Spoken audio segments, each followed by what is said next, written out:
হামজা চৌধুরীকে বিভিন্নভাবে দেখেছি গণমাধ্যমে, সতীর্থ হিসেবে আপনি কিভাবে মূল্যায়ন করেন? খুবই ভালো মনের মানুষ আর হচ্ছে খুবই ফ্রেন্ডলি। আর মানে কখনো মনে হয় না যে আমরা ফার্স্ট টাইম খেলতেছি। ফাহমিদুল হচ্ছে উইং খেলে, বাট হচ্ছে young talented football player. Football খেলাটা গোলের, তাই জাতীয় দল কিংবা ক্লাব ফুটবল সব জায়গাতে স্ট্রাইকারদের আবেদনটা থাকে আলাদা। তবে প্রতিপক্ষ যখন গোলের খোঁজে হন্যই হয়ে ডিফেন্স চিরে চলে আসে, সে মুহূর্তে আপনাকে বাঁচাতে লাস্ট লাইন অফ ডিফেন্স হিসেবে থাকে আপনার দলের গোলকিপার। সেই গোলকিপাররাই অনেকটা সময় থেকে যান আনসাং হিরো হিসেবে, লাইমলাইটের অনেকটা দূরে। এই মুহূর্তে আমার সঙ্গে আছেন বাংলাদেশ জাতীয় দলের সেই আনসাং হিরোদের একজন, প্রধান গোলকিপার মিতুল মার্মা। মিতুল, কেমন আছেন? জি ভালো আছি, আপনি কেমন আছেন? অনেক ভালো আছি। প্রথম যে প্রশ্নটা করতে চাই আপনাকে, আমরা কথা বলছিলাম সেভ নিয়ে। আপনার একটা দারুণ সেভ আছে অস্ট্রেলিয়ার বিপক্ষে। অস্ট্রেলিয়ার ফুটবলার যিনি পেনাল্টিটা নিচ্ছিলেন, উনি কিন্তু বেশ নার্ভাস ছিলেন। আপনি কি ওটা বুঝতে পারছিলেন? আপনার মাথায় কি চলছিল সেই সময়টা? আসলে ওই মুহূর্তে আসলে আমি রিড করছিলাম আসলে কি হতে পারে। তো যখন ও বল নিচ্ছিল আমি তখনও মানে ফোকাসে ছিলাম যে ও আসলে কি মানে ও কেমন প্রিপারেশন নিচ্ছে পেনাল্টি। তো আমার দেখে মনে হয়েছে যে সে মানে আমার ফেভারে মারতে পারে। তো আমি ছিলাম বেশ মানে চাঙ্গা ছিলাম ওই মুহূর্তে, যেহেতু আমরা ম্যাচটা অলরেডি হেরে যাচ্ছিলাম। তো আমার কাছে তখন আরেকটা গোল হলে আমার মানে খুব একটা ছিল না। তো যার কারণে আমি কনফিডেন্স ছিলাম যে আমার এটা আসলে বাঁচাতে হবে। ফাহমিদুল ইসলামের প্রসঙ্গটা অবধারিতভাবে চলেই আসে, যেহেতু ভারতের বিপক্ষে ম্যাচটাতে আমরা ফিনিশিংয়ের দুর্বলতাতেই অনেকটা ম্যাচটা খুইয়ে এসেছি। অনেকেই বলছেন এবং প্লেয়াররাও বিশ্বাস করেন, কোচও যেভাবে কথা বলছিলেন যে ম্যাচটা আমাদেরও ছিল। ভারতীয় কোচ মানেলো মার্কেজ কিন্তু নিজেই এই কথাটা স্বীকার করেছেন যে আমাদের ভাগ্য ছিল ওরা গোলগুলো করতে পারেনি।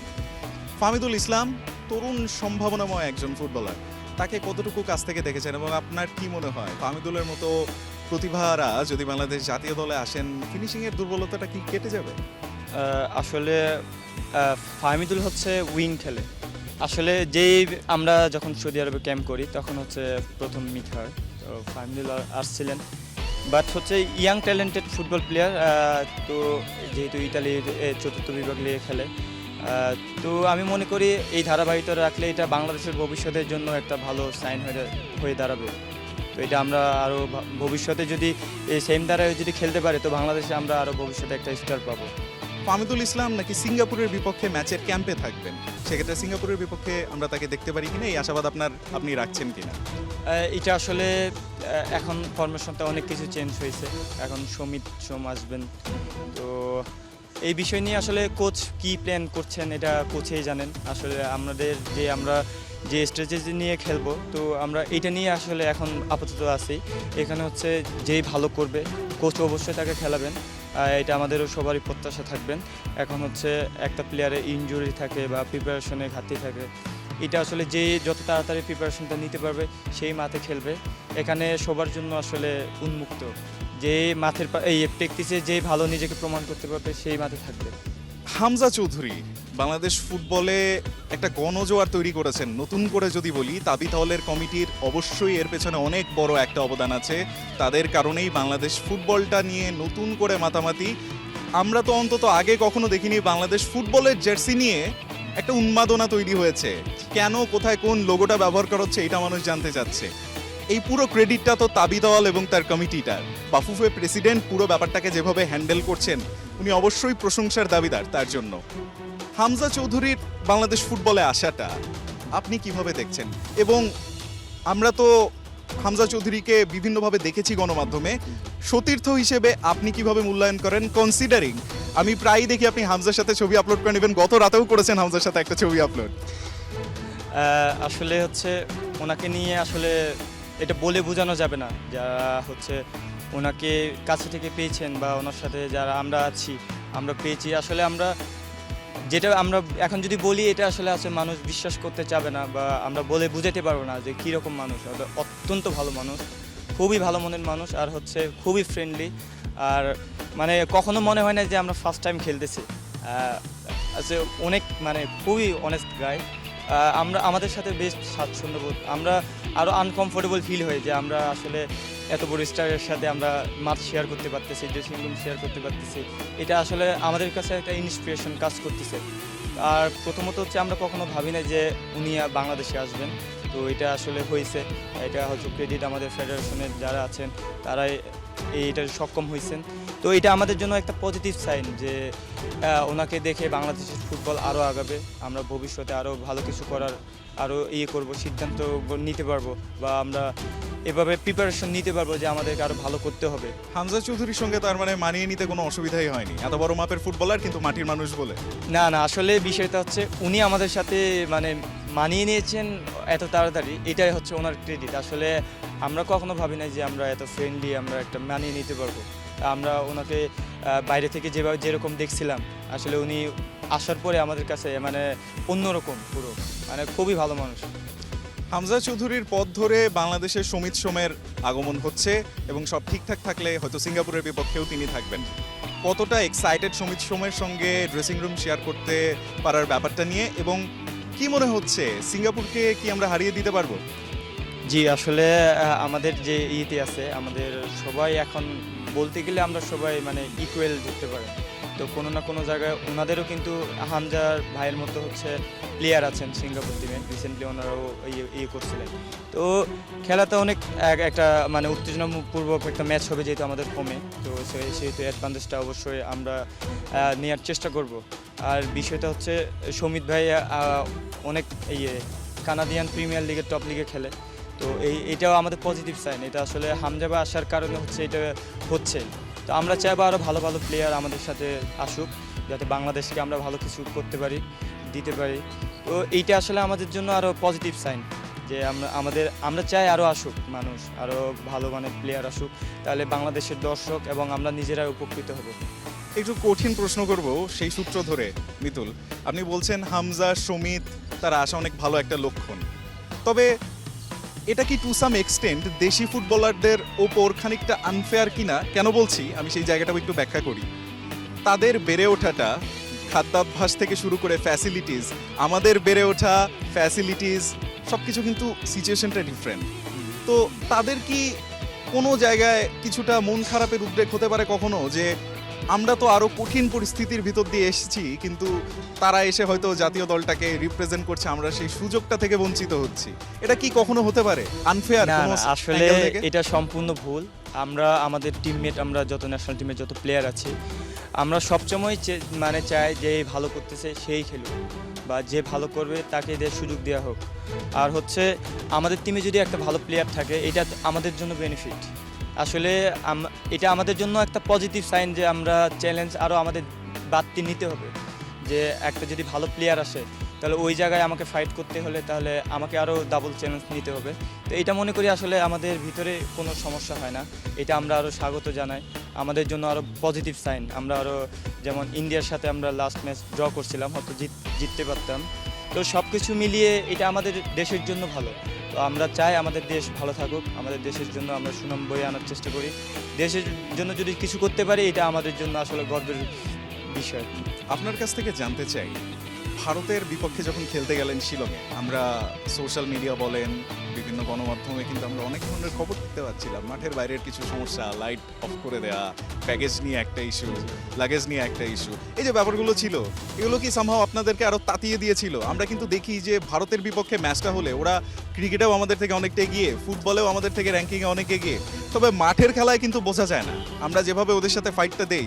এক্ষেত্রে আসলে মোটিভেশনটা কি থাকে? এই বিষয়টা হচ্ছে আসলে আমাদের মোটিভেশনটা আরও হাই করছিল, যেহেতু ওনাদের হোম ম্যাচ, ওরা অবশ্যই চাইবে যে আমাদের থেকে অ্যাডভান্টেজটা নিতে। এটা সব দেশেই করে, শুধু ইন্ডিয়া না, এটা বাইরের দেশে যতগুলা টিম থাকে ওরা নেয়ার চেষ্টা করে অ্যাডভান্টেজটা। তো ওরাও নিতে চাচ্ছিল, কিন্তু এটা আসলে আমাদের উপরে আরও খিদাটা বাড়াই দিছিল যে না, আসলে ওরা যত কিছুই করুক তাহলে আমরা মানে খেলে ওদেরকে দেখিয়ে দিব, এরকম একটা কাজ করছিল আসলে। এটা আমরা ট্রেনিংয়ে সব কিছু আমরা অনেক হাই করছিলাম, এটা আরও আমাদের পজিটিভ দিক ছিল। সিঙ্গাপুরের বিপক্ষে যে ম্যাচটা হতে যাচ্ছে 10 জুন জাতীয় স্টেডিয়ামে, এই ম্যাচটা নিয়ে এখনো কোনো স্ট্র্যাটেজি তৈরি করা হয়েছে কিনা, কিংবা আপনার কি মনে হয় ওদের এগেনস্টে আমরা কোন জায়গাগুলো থেকে হয়তো কিছুটা এগিয়ে থাকবো বা কিছুটা পিছিয়ে থাকবো আপনার দৃষ্টিকোণ থেকে? আমাদের হচ্ছে কোচ, ন্যাশনাল টিমের কোচ, উনি শুরু থেকেই আমাদের একটা যখন টুর্নামেন্ট বা আমরা খেলি তখন থেকে হচ্ছে ওনার একটা থাকে, যে একটা ফরমেশন থাকে বা ট্রেনিংয়ের একটা নির্দিষ্ট থাকে, রুলস থাকে। তো আমরা আসলে আমাদের মেইন ফোকাস দিচ্ছি যে আমাদের উপরে, আমরা এগেনস্ট টিমের উপরে এখন দেখছি না। তো আমাদের আগে নিজেদেরকে আমরা 100% প্রিপেয়ার করতেছি। তো আমাদের 100% যদি প্রিপেয়ার করতে পারি, তো আমাদের এগেনস্টে তখন এগেনস্ট টিমের বিপক্ষে যখন আমরা খেলতে যাব, তখন আমাদের জন্য ইজি হবে। তখন আমরা করতে পারবো আসলে, যেটা আপনি কৌশল বলেন, যে যাই কিছু বলেন, এটা আমরা তখন আমাদের 100% প্রিপারেশন নিয়ে যাইতে পারবো, তখনই করতে পারবো। বেশ, আবাহনী দলের প্রধান গোলকিপার আপনি। একটা সময় পর্যন্ত মোহামেডান আবাহনী খেলা হলে একটা উন্মাদনা তৈরি হতো অন্য অন্য লেভেলের। সেই ক্রেজিনেসটা এখন অনেকটাই কমে এসেছে, মাঝে মাঝে হয়তো দেখা মেলে। হামজা চৌধুরীরা যেরকম বাংলাদেশ জাতীয় দলে খেলে একটা হাইপ তৈরি করে ফেলেছেন, একটা গণজোয়ার তৈরি করেছেন, কখনো মানে বাংলাদেশ প্রিমিয়ার লিগ যেটা, এই ফুটবলের এই লিগটাকে একটু জমজমাট করার জন্য বছরে 1-2 ম্যাচ যদি তারা কোনো ক্লাবের হয়ে অনারারি মেম্বার হিসেবেও খেলেন, আপনার মনে হয় দর্শকরা কি মাঠমুখী হবে বা এইরকম একটা কিছু হতে পারে কিনা? হ্যাঁ, অবশ্যই এটা হ্যাঁ মনে করি অবশ্যই। বাংলাদেশ ফুটবলে কিন্তু এখনও কিন্তু ওই ফ্যান বেসটা আছে, কিন্তু এটা হয়তো এখন মাঠে দেখা যায় না খুব একটা। আপনারা যে আগে যে এই ফ্যান বেসের কথা বলতেছেন, আসলে ওনারা এখন হয়তো ওই রকম আমাদের যে ইয়াং যে ফ্যান বেসটা আছে, এখনও ওনারা ওনাদের মতো করতে পারে নাই। যে সিনিয়রদের আগে যে মোহামেডান আবাহনী যে উত্তেজনাপূর্বক ম্যাচ তখন তো মাঠে হচ্ছে আপনার গ্যালারি ফাঁকা থাকতো না। আসলে ওই এখন ওনারা হয়তো পারিবারিক কাজে বা অনেক কিছু চাপে আসতে পারেন না, বা ওনারা কিন্তু মাঠে ঠিকই দেখেন, বা সোশ্যাল মিডিয়া যদি আপনি বলেন, ওনারা কিন্তু বেশ অ্যাক্টিভ, যে আবাহনী বা মোহামেডান নিয়ে এখনও কিন্তু অনেক গণজোয়ার হয়। বাট হচ্ছে মাঠে এটা দেখা যায় না, এটা আমাদের জন্য একটা মানে দুঃখের বিষয়। আমাদের যদি আরও এই দর্শকরা যদি মাঠে এসে খেলা দেখেন, তাহলে এটা আমাদের জন্য আরও ইন্সপিরেশন কাজ করবে। সেক্ষেত্রে হামজা তারা যদি বছরে 1-2 ম্যাচে হয় অনারারি মেম্বার হিসেবে কোনো ক্লাবের প্রতিনিধিত্ব করেন, পুরো সিজন না হোক, আপনার মনে হয় যে একটা গণজোয়ার তৈরি হতে পারে, দর্শকরা মাঠে আসবে, প্রিমিয়ার লিগ নিয়ে আরও আগ্রহ বাড়বে? এটা অবশ্যই করবে, বাট ওনারা খেলতে পারবেন কিনা এটা নিয়ে আসলে একটা ইস্যু থাকবে অবশ্যই। এটা যেরকম আমরা ভাবতেছি এটা আসলে অনেক কঠিন, বা হলেও হতে পারে। বাট হচ্ছে আপনার এটা যদি হয় তাহলে ভালো হবে। আপনি ক্ষুদ্র নৃগোষ্ঠী থেকে উঠে এসেছেন, কতটুকু চ্যালেঞ্জ ছিল একজন ফুটবলার হওয়ার, কনসিডারিং রাঙামাটি বা ওই অঞ্চলগুলোতে ইনফ্রাস্ট্রাকচারটা তো অত ডেভেলপড থাকে না, তাছাড়া Bangladesh cricket dominated country for more than 2 decades. So এই সময়টাতে কেন মনে হলো ফুটবলটাকে বেছে নেব? আসলে আমাদের 3 পার্বত্য জেলায় যেসব আদিবাসী আমরা আছি, তো ওইখানে হচ্ছে আসলে খুব ডিফিকাল্ট এই জায়গায় আসা। আমাদের অনেক কিছু করতে হয়। বিশেষ করে আমি রাঙামাটি সদর জেলা থেকে না, আমি তারও আরও দুর্গম একটা পাহাড়ি উপজেলার থেকে। তো ওইখান থেকে আসলে আমি জীবনে ভাবতে পারি না যে আমি এই জায়গায় আসতে পারবো। বাট আমি যখন থেকে শুরু থেকেই একটা ছিল, মনে প্রাণে ছিল যে আমি যতদিন ফুটবল খেলবো আমি ধাপে ধাপে এগিয়ে যাব। তো যখন আমি জেলায় আসি, তখন আসলে বাংলাদেশের প্রফেশনাল ফুটবল সম্পর্কে বুঝি ভালো করে।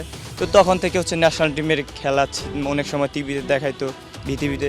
তো এগুলো দেখে হচ্ছে আসলে এই জায়গা মনের ভিতরে একটা মানে জায়গা উঠছিল যে আমিও ন্যাশনাল টিমের হয়ে খেলবো, আমিও দেশের হয়ে প্রতিনিধিত্ব করব। আপনি বলছিলেন যে গ্রামের ফুটবলে গোলকিপার স্ট্রাইকার বলে কিছু নাই, সব পজিশনেই খেলা হয়েছে। যদি গোলকিপার না হতেন কোন পজিশনটায় খেলতে চাইতেন? আমি বিশেষ করে সাইড ব্যাক বা স্টপার বলেন, আপনি ডিফেন্সিভ মিডফিল্ড বলেন, আমি ওইগুলা খেলতে অনেক স্বাচ্ছন্দ্য বোধ করি। আমি এমনকি আমার গ্রামের টিমে যখন খেলি, তখন আমি ডিফেন্সিভ মিডফিল্ড, মাঝে মধ্যে মানে উপরে খেলি, মানে কোনো পজিশন থাকে না আর কি। আসলে ফুটবলের মেইন বিষয় হচ্ছে আপনার বেসিক। আপনি যদি ভালো একটা পাস রিসিভ করতে পারেন, দিতে পারেন, বা আপনি একটা ভালো কন্ট্রোল করতে পারেন, আপনি ভালো খেলতে পারবেন। তো এই হিসেবে মনে করি আসলে অন্য পজিশনে খেলার মানে কোনো ডিফিকাল্টি আমি দেখি না, যে যদি আপনার একটা ভালো বল কন্ট্রোল আর পাস দিতে পারেন। আমি যতদূর জানি আপনার বাবা একজন কৃষক, 4 ভাই বোনের মধ্যে আপনি সবার ছোট। ছোটবেলায় বাবা মা সবসময় চায় ছোট ছেলে যে সবচেয়ে আদরের হয়, সে আমাদের দেশের কনটেক্সটে স্পোর্টসে না গিয়ে ডাক্তার, ইঞ্জিনিয়ার এরকম কিছু না কিছু একটা প্রফেশনে যাক। আপনার কি ওরকম কোনো বাধ্যবাধকতা ছিল, নাকি বাবা ইন্সপায়ার করতো যে না তুমি স্পোর্টসে যাও? আসলে আমাদের ফ্যামিলির মানে আমাদের প্রফেশন হিসেবে কারোর মানে বাধ্যবাধকতা নাই। আমরা যেটাই করি ফ্যামিলি থেকে সবসময় সাপোর্ট ছিল। আর আসলে পড়াশোনাটাও আসলে করা হয় না খেলাধুলার জন্য। আমি বেশি দূর আগাইতে পারি না পড়াশোনা নিয়ে, তো খেলাধুলা ভালো লাগতো। তো কোনো দিন ফ্যামিলি থেকে প্রেশার পড়ে নাই যে খেলাধুলা করতে পারবো না, বা খেলাধুলা করো না, এরকম কোনো কিছু মানে করে নাই। আমাদের ফ্যামিলির বাধা আসে নাই। তো যখনই আমি খেলছি, আমি যখন ভালো করছিলাম, যখন স্টেট লেভেল থেকে শুরু করে বিভিন্ন উপরের লেভেলে যাচ্ছিলাম, তখন থেকে ফ্যামিলি আমাকে নিয়ে মানে আরও প্রাউড ফিল করতো। তো এইটা আসলে আমার পজিটিভ মনে হয়েছে, যার কারণে হচ্ছে আমি এত দূর আগাইতে পারছি। বাবা কি কখনো বকে নাই যে এই তুমি লেখাপড়া বাদ দিয়ে ফুটবল খেলতে যাও, কেন একটু লেখাপড়াটাও করো পাশাপাশি? না না, আসলে এটা আমার ফ্যামিলি থেকে কোনো সময় হয় নাই। উল্টা আমাকে আরও সাপোর্ট দিত যে ভালো করতে হবে খেলায়। অনেক সময় গ্রামে খেলতাম, যে আমাদের স্কুল পর্যায়ে খেলতাম, তখন আরও আমার সাফল্য দেখে ওনারাই খুশি হতেন। ওনারাই মানে গ্রামে অনেক সময় পজিটিভভাবে কথাবার্তা বলতেন আমাকে নিয়ে। তো আমার আসলে পুরা ফ্যামিলি না, আমার পুরা গ্রামবাসী আমাকে সাপোর্ট করছেন অনেক সময়। দেশের মানুষের সাপোর্টের কথা বলছিলেন, দেশের জার্সি প্রথম যখন গায়ে জড়ালেন সেই প্রথম দিনের অনুভূতিটা কেমন ছিল? জাতীয় সঙ্গীত যখন বাজছিল, আপনি বাংলাদেশ জাতীয় ফুটবল দলের জার্সিটা গায়ে জড়িয়ে আছেন, ওই গাওয়ার মুহূর্তটা কেমন ফিল হয়? আসলে অনেস্টলি হচ্ছে আমি যখন প্রথম হচ্ছে ন্যাশনাল টিমের যখন এজ লেভেলে খেলি, তখন জাতীয় দলের জার্সি গায়ে যখন আমাদের যে ন্যাশনাল অ্যান্থেমটা যখন হচ্ছিল, আসলে তখন আমার গায়ের লোম যাচ্ছিল, আমার চোখ দিয়ে মানে বোঝা যাচ্ছে না, বাট চোখ দিয়ে মানে পানি পড়তেছিল, এরকম একটা ফিলিংস মানে অনুভব করছিলাম আমি, যে আসলে এটা অন্যরকম, এটা বলে ভাষায় বোঝানো যাবে না। দর্শক, এতক্ষণ কথা বলছিলাম বাংলাদেশ জাতীয় দলের প্রধান গোলকিপার মিতুল মার্মার সঙ্গে। জানতে পারলাম তার জীবনের অনেক নানা অজানা অধ্যায়ের কথা। আমরা আশা রাখবো মিতুল মার্মার মতো তরুণ ফুটবলাররা বাংলাদেশ ফুটবলকে এগিয়ে নিয়ে যাবে সামনের দিনগুলোতে। Mitul Marma, thank you so much for talking to us and thank you for your time. আপনাকে ধন্যবাদ। রায়হান আহমেদ, ৭১, ঢাকা।